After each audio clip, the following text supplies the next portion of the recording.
नमस्कार, मैं हूं आपके साथ मयंक। तो देखिए, जो खबर मुझे सबसे ज़्यादा परेशान करती है वही खबर एक बार फिर मैं आपको सुनाने जा रहा हूं। गज़ा में एक बार फिर कत्लेआम शुरू हो चुका है। इसराइल ने बड़ी स्ट्राइक करी है, सीज़ फायर की धज्जियां उड़ा दी गई हैं और 104 लोगों की गज़ा में फ़िलिस्तीनियों की मौत हुई है। देखिए, जो खबर है वहाँ से पहले मैं आपको वो बताना चाहूंगा। At least 104 people were killed in the strikes across Gaza overnight Tuesday according to the ministry of health in the battered enclave. These include at least 46 children and 20 women. जो लोग मारे गए हैं उसमें 46 बच्चे हैं और 20 महिलाएं हैं। ये जो 46 बच्चे मरे हैं, ये किस एंगल से आतंकवादी थे ये कोई पता नहीं। ये कैसे आतंकवादी बताया जा सकता है, ये बड़ा समझ के बाहर है। और हॉस्पिटल के जो इंचार्जेस हैं उन्होंने जो इसको डिस्क्राइब किया, describe that situation as catastrophic. एकदम भयावह सिचुएशन। एक रात के अंदर 104 लोगों की मौत हो जाती है इजराइल के स्ट्राइक्स में। और इसके बाद देखिए, डोनाल्ड ट्रंप का भी बयान आया। US president Donald Trump says Israel hit back after a soldier was taken out but claims nothing is going to jeopardize the ceasefire. He also says Hamas has to behave. देखिए, Donald Trump क्या कह रहे हैं। Donald Trump ये कह रहे हैं, जो खबर आई कि जैसी खबरें हैं, डोनाल्ड ट्रंप भी जैसा कह रहे हैं, जैसा आईडीएफ कह रहा है, इजराइल कह रहा है कि एक स्नाइपर के शॉट की वजह से एक इजरायली सोल्जर की डेथ हो जाती है। उन्होंने हमास पर आरोप लगाया कि हमास की तरफ से एक स्नाइपर ने फायर किया जिसमें जो है वो एक इजरायली सोल्जर की मौत हो गई। उसके बाद इजराइल ने बीती रात जो है वो ये स्ट्राइक्स की हैं जिसमें 104 से ज़्यादा लोगों की मौत है, जिसमें 46 बच्चे हैं और 20 महिलाएं शामिल हैं। तो ये स्थिति गजा की है, जहाँ पे सीज फायर जो है वो क्या हालात है आप खुद ही समझ सकते हैं, कितने वहाँ पे दावे हैं और हकीकत क्या है। लेकिन इस बीच एक और बड़ी खबर जो हमारा थंब भी है मेन, इसको लेकर आगे बढ़ते हैं। जो खबर आ रही है वो खबर आ रही है पाकिस्तान से कि पाकिस्तान जल्द ही गजा में 20,000 अपने सैनिक भेजने जा रहा है। 20,000 सोल्जर्स जो है वो पाकिस्तानी आर्मी भेजेगी गजा में, जो वहाँ पे जाके जो स्टैब्लिशमेंट का काम है और रिस्टैब्लिशमेंट है उसको सब कुछ देखेगी। अब देखिए, इस फैसले का पाकिस्तान में ही ज़बरदस्त विरोध हो रहा है। और एक बात मैं आपको शुरू में बता दूं कि ये बात ना ईरान को मंजूर होगी, ये बात ना तुर्की को मंजूर होगी और ये बात कतर को भी मंजूर नहीं होगी। पाकिस्तान अपने 20,000 सैनिक गजा भेजे, ये बात किसी को मंजूर नहीं होगी, क्योंकि सब जानते हैं कि इसके पीछे असल मकसद है हमास को ख़त्म करना। देखिए, ये जो बार बार मीटिंग हो रही थी ट्रंप के बीच में और मुनीर के बीच में और पाकिस्तान के प्रधानमंत्री के बीच में, और ट्रंप जो बार बार उनकी तारीफ कर रहे थे, इसके पीछे की कई एक्सपर्ट मानते हैं कि अब इसकी वजह, असल वजह निकलकर सामने आ गई है। देखिए, 2 बड़ी मीटिंग्स हुई। आपको ये समझना पड़ेगा कि पाकिस्तान अपनी जो सोल्जर्स को भेज रहा है गजा, जैसा फैसला हो गया है बताया जा रहा है, इसके पीछे की जो इनसाइड स्टोरी है वो समझिए। 2 बड़ी मीटिंग्स होती है। पहली अक्टूबर में, इसी महीने की शुरुआत में मीटिंग हुई। ये मीटिंग मिस्र में पाकिस्तान के सेना प्रमुख जनरल असीम मुनीर और इजरायली खुफिया एजेंसी मोसाद और अमेरिका एजेंसी CIA के अधिकारियों के बीच हुई। इस बैठक में असीम मुनीर खुद शामिल थे, इस बैठक में मोसाद के एजेंट्स शामिल थे, इसमें CIA के एजेंट्स शामिल थे। और इस बैठक में ये पूरा प्लान तैयार हुआ कि कैसे पाकिस्तान अपनी सेना को गजा भेजेगा और वहां पे क्या उनका मिशन होगा और कैसे ऑपरेट करेगा। यानी पाकिस्तानी आर्मी मोसाद और CIA के साथ मिलकर काम करेगी गजा में।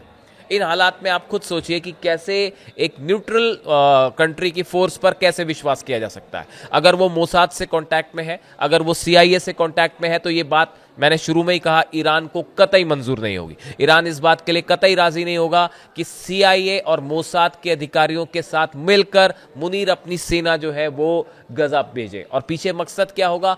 हमास को खत्म करना। हमास के जितने लड़ाके हैं उनको दरकिनार करना है, उनको वहां से हटाना या फिर उनका मुकाबला करना, जो रियल एजेंडा है। देखिए, हमास से हथियार रखवाना इतना आसान नहीं है। अगर ये होना होता तो स्ट्राइक्स में इजराइल ने अब तक ये कर दिया होता, लेकिन ये हो नहीं पाया। अमेरिकन इंटरवेंशन के बाद भी तमाम जितने मीडिएटर्स थे, इजिप्ट बीच में था, कतर था, लेकिन हमास इस बात के लिए राजी नहीं है, क्योंकि उसका ये कहना है सेकेंड लेवल वाली टॉक्स थी वो ना कभी शुरू हो पाई। आगे बढ़ने की तो बात ही नहीं है कि हमास हथियार छोड़ेगा या बाद में गजा का एडमिनिस्ट्रेशन कैसे होगा, इसको लेकर कोई सहमति नहीं बनी।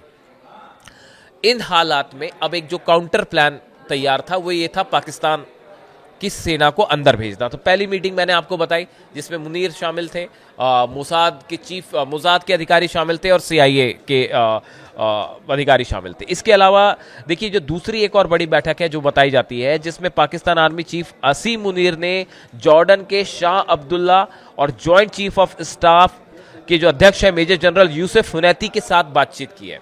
देखिए जॉर्डन का इसलिए इसमें बहुत अहम रोल है। अगर पाकिस्तान अपनी आर्मी को गजा भेजता है तो उसे जॉर्डन की मदद चाहिए होगी। बिना जॉर्डन की मदद के पाकिस्तानी आर्मी गजा को ऑपरेट ही नहीं कर पाएगी।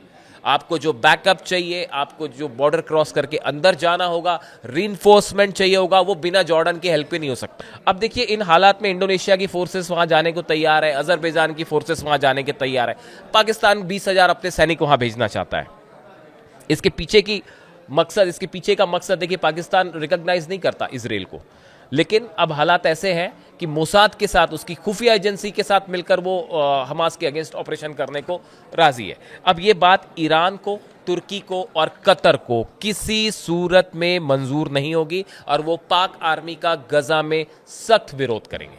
ये बात जो है हर कोई जानता है कि किसी भी सूरत में ये बात मंजूर नहीं होगी, बल्कि आगे अगर आप देखें तो कई अरेबियन कंट्रीज भी ऐसी हैं जिनको भी ये बात गले नहीं उतर रही कि पाकिस्तानी सोल्जर्स जो है 20,000 सोल्जर वहां जाए। इसके पीछे की कहानी भी है, शायद आप लोगों ने पढ़ी होगी, जानते होंगे आप कि 1970 की बात है जब पाकिस्तान की सेना ने जो है वो अटैक किया था फिलिस्तीनियों के ऊपर, और बताया जाता है कि उसमें 20,000 से ज़्यादा फिलिस्तीनियों की मौत हुई थी। उस समय जॉर्डन के जो किंग थे वहाँ पे, और उनके खिलाफ जो फिलिस्तीनी लड़ाके थे उन्होंने विद्रोह कर दिया था, और इस तरह से इराक और सीरिया का उनको समर्थन हासिल था। लेकिन उसके बाद जो है पाकिस्तान की सेना उस समय ब्रिगेडियर जिया उल हक जो थे उनके नेतृत्व में जो है वो ट्रेनिंग मिशन के बहाने पाकिस्तान की सेना जो है उसको जॉर्डन भेजा गया, और जॉर्डन पहुंचने के बाद पाकिस्तान की सेना ने युद्ध शुरू कर दिया और फिलिस्तीनियों पर भीषण हमले हुए। ब्लैक सितंबर, जहां तक मेरे को याद आ रहा है, ब्लैक सितंबर उसको नाम दिया गया था ऑपरेशन का, जिसमें बताया जाता है कि 20,000 फिलिस्तीनी मारे गए थे। उसके बाद से आप देखिए फिलिस्तीन का कोई भी शख्स जो है, फिलिस्तीनी जो है, वो पाक आर्मी पे कतई विश्वास नहीं करेंगे और उनको ये बात पसंद भी नहीं आएगी। आप खुद सोचिए, आपने गजा को क्या समझ रखा है? आप जो ये बात हमेशा से ईरान की तरफ से कही गई, ये बात हमेशा से फिलिस्तीनियों की तरफ से भी कही गई है कि आप गजा में चाहते हैं कि इंटरनेशनल फोर्सेस आए। वो फोर्स कहाँ से आएगी? उसका वो क्या फिलिस्तीनियों को किसी तरह से कहा गया था कि एक कमेटी बनाई जाएगी जिसमें लोकल बॉडीज के लोग शामिल होंगे? ऐसा कुछ नहीं होने जा रहा है।